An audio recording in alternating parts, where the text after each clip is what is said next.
চলুন এবার দেখা যাক কখন আমরা সংযুক্তকরণ ব্যবহার করব না। প্রথম নিয়মটি আমরা দেখতে পাচ্ছি যে যখন এ থাকবে অথবা এস তে থাকবে তখন আমরা সংযুক্তকরণ ব্যবহার করব না। এর এ উচ্চারণটি হবে বাংলার এ অন্তঃস্থিত একার এর মতো। এটি আসলে একটি ভার্ব যার ইংলিশ অর্থ হচ্ছে ইজ, এবং এই ভার্বটি এসেছে এথ ভার্বের থেকে। আমরা ভার্ব নিয়ে আরো বিস্তারিত আলোচনা করব যখন আমরা অধ্যায় 4-এ যাব। এটির একটি উদাহরণ দেখা যাক। প্রথম উদাহরণটি আমরা দেখতে পাচ্ছি যে এল এ বেল, এল এ বেল, এল এ বেল, যার অর্থ মেয়েটি সুন্দরী, এবং আপনারা এর বাংলা উচ্চারণটিও দেখতে পেলেন এল এ বেল। এখানে একটি গুরুত্বপূর্ণ জিনিস আপনারা দেখতে পেলেন যে এল এ বেল, এই এর উচ্চারণ শুধু এস তে থাকার ফলে ওটা এ হয়ে যাচ্ছে এবং এর এস তে সাইলেন্ট থাকছে। এখানে কোনো সংযুক্তকরণ ব্যবহার হচ্ছে না। যদিও এল এর পরে এল মানে সি, সি এর পরে ইংলিশে সি, এটার পরে ও আছে এবং এর ও এর পরের শব্দেও ও আছে, কিন্তু এখানে কোনো সংযুক্তকরণ হচ্ছে না। এরপরে আমরা দেখছি যদি ভার্বের শেষে ও এখ থাকে তাহলে এখানে কোনো সংযুক্তকরণ হবে না। এই ও এখ এর উচ্চারণ হবে বাংলার এর মতো। এখানে একটি উদাহরণ দেখা যাক। Il faut aller immédiatement, il faut aller immédiatement, il faut aller immédiatement, যার অর্থ অবশ্যই এখনই যেতে হবে, এবং আপনারা বাংলা উচ্চারণটিও দেখতে পাচ্ছেন il faut aller immédiatement। এখানে আপনারা নিশ্চয়ই লক্ষ্য করছেন এ এখ থাকার পরেও এর পরের শব্দটিতে ভাওয়েল ই আছে, কিন্তু এখানে কোনো সংযুক্তকরণ হচ্ছে না। তৃতীয় নিয়মটি হচ্ছে যখন উই এবং ওনস থাকবে তখন সংযুক্তকরণ হবে না। এই উই মানে ফরাসিতে হচ্ছে 8 অথবা ইংলিশে 8, এবং ওনস মানে হচ্ছে ফরাসির 11 অথবা 11। এর উচ্চারণটি হবে ওনস, যেটি নাক থেকে আসতে হবে, এবং এটির উচ্চারণ হবে উই, অথবা যেভাবে আমরা ইংলিশে উই বলি সেইভাবে। চলুন এটির উদাহরণ দেখা যাক।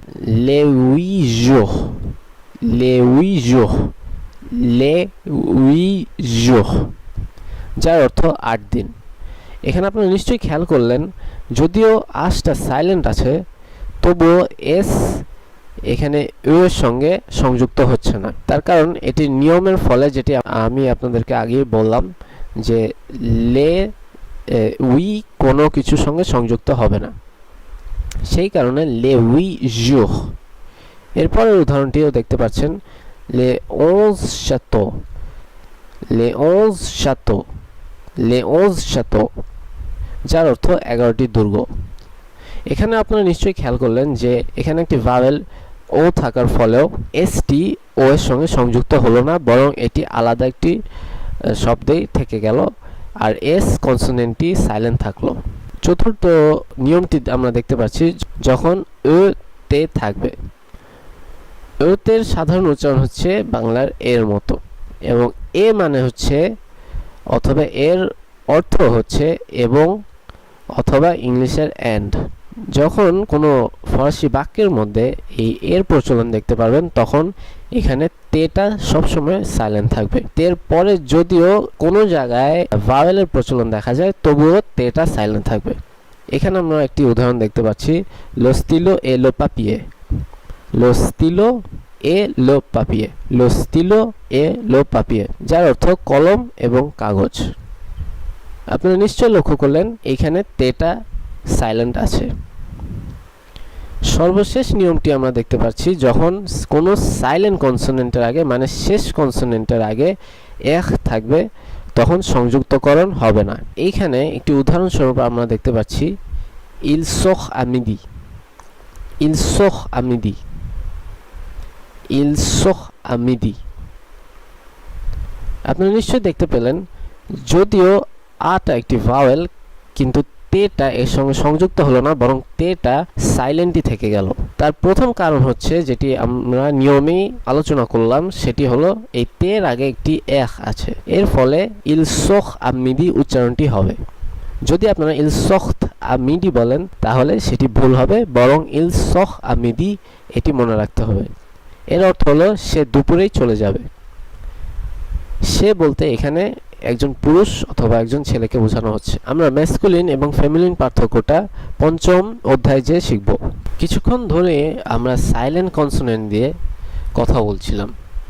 এই সাইলেন্ট কনসোনেন্ট এবার বিস্তারিতভাবে আলোচনা করা যাক। সাইলেন্ট কনসোনেন্টের 4টি নিয়ম আছে। প্রথম নিয়মটি হচ্ছে শেষের শব্দটি অথবা শেষের কনসোনেন্টটি ফরাসিতে সাধারণত উচ্চারণ করা হয় না, যদিও লেখা হয় কিন্তু সাইলেন্ট থাকে।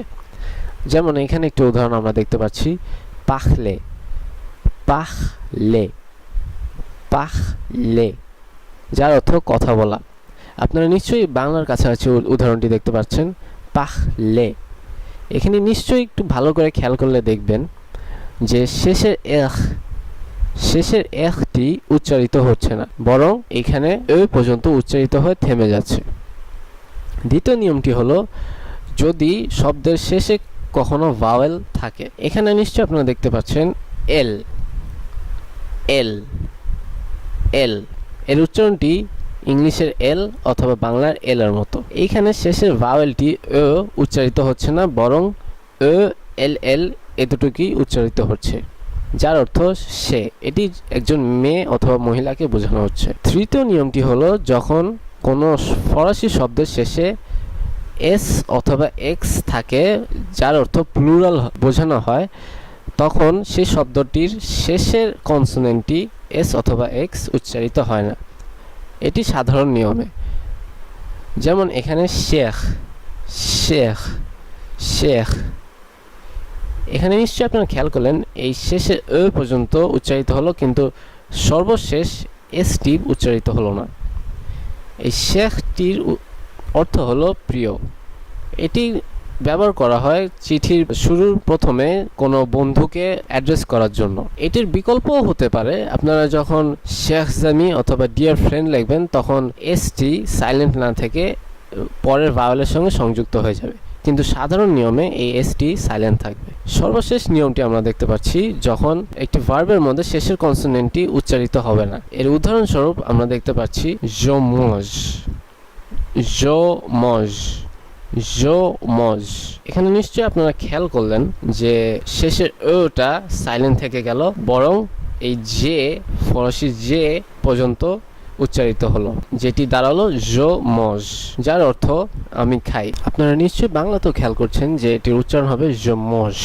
চলুন এবার দেখা যাক অক্ষর লোক অথবা এলিসিয়ন কিভাবে ফরাসি ভাষাকে প্রভাবিত করে। এতক্ষণ ধরে আমরা যেটি আলোচনা করলাম সেটির মধ্যে ছিল আকসন, লিয়াসন, শুধুমাত্র ফরাসির উচ্চারণকেই প্রভাবিত করে, কিন্তু ফরাসি লিখিত ভাষাকে প্রভাবিত করে না। কিন্তু এলিসিয়ন ফরাসি ভাষার উচ্চারণ এবং লেখার দিক দিয়ে প্রভাবিত করে থাকে। এই এলিসিয়ন অথবা অক্ষরলোপ, বাংলায় যাকে অক্ষরলোপ বলে, তা আবির্ভাব হয় যখন লো, লা, জো, মো, সো, তো, দো কোনো শব্দের আগে উপস্থিত থাকে। যদি কোনো ফরাসি শব্দের আগে এইসব উপস্থিত থাকে এবং সেই শব্দে আশ অথবা ভাওয়েল থাকে, তাহলে এই শব্দগুলোর শেষের কনসোনেন্টটি মুছে যে এখানে একটি অ্যাপোস্ট্রফি বসে যায়। আমি আবারও বলছি, যদি কোনো ফরাসি শব্দের আগে এই শব্দগুলো বসে এবং সেই শব্দের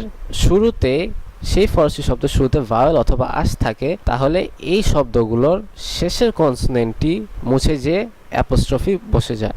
চলুন এবার কয়েকটি উদাহরণ দেখা যাক। প্রথম উদাহরণে আমরা দেখতে পাচ্ছি je m'appelle, je m'appelle, je m'appelle, je m'appelle, যার অর্থ আমার নাম। নিশ্চয় আপনারা খেয়াল করছেন এখানে আপেলের মধ্যে আ আছে এবং তার আগে মো আছে। এই মোটা ইংলিশের মি এর মতনই, যেটাতে বোঝাচ্ছে আমি। যেহেতু মো এর শেষের কনসোনেন্টটি ও এবং তারপর শব্দের শুরুর কনসোনেন্টটি আ, সেহেতু মো এর এই ওটা কেটে যে এখানে একটি অ্যাপোস্ট্রফি বসে যাচ্ছে এবং এর উচ্চারণটিও বদলে যাচ্ছে। লেখার দিক দিয়ে যেমন বদলাচ্ছে, উচ্চারণের দিক দিয়েও বদলাচ্ছে। এটির উচ্চারণ হবে je m'appelle, je m'appelle, je m'appelle, je m'appelle। দ্বিতীয় উদাহরণটি হচ্ছে l'enfant, লো ও ফ।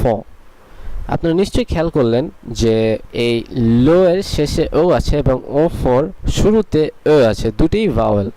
সেহেতু এই লো এর ওটা কেটে যে এখানে একটি অ্যাপোস্ট্রফি বসে এর উচ্চারণটি এবং লেখার ধরনটিও বদলে যাবে এবং এর উচ্চারণটি একটি শব্দে রূপান্তরিত হয়ে যাবে দুটি শব্দের বদলে। এখানে উচ্চারণটি হবে লোফ, লোফ, লোফ, যার অর্থ বাচ্চাটি। তৃতীয় উদাহরণটি আমরা দেখতে পাচ্ছি এখানে জো নো এ পা, জোনো এ পা, জোনো এ পা, যার অর্থ আমি জানি না। কিন্তু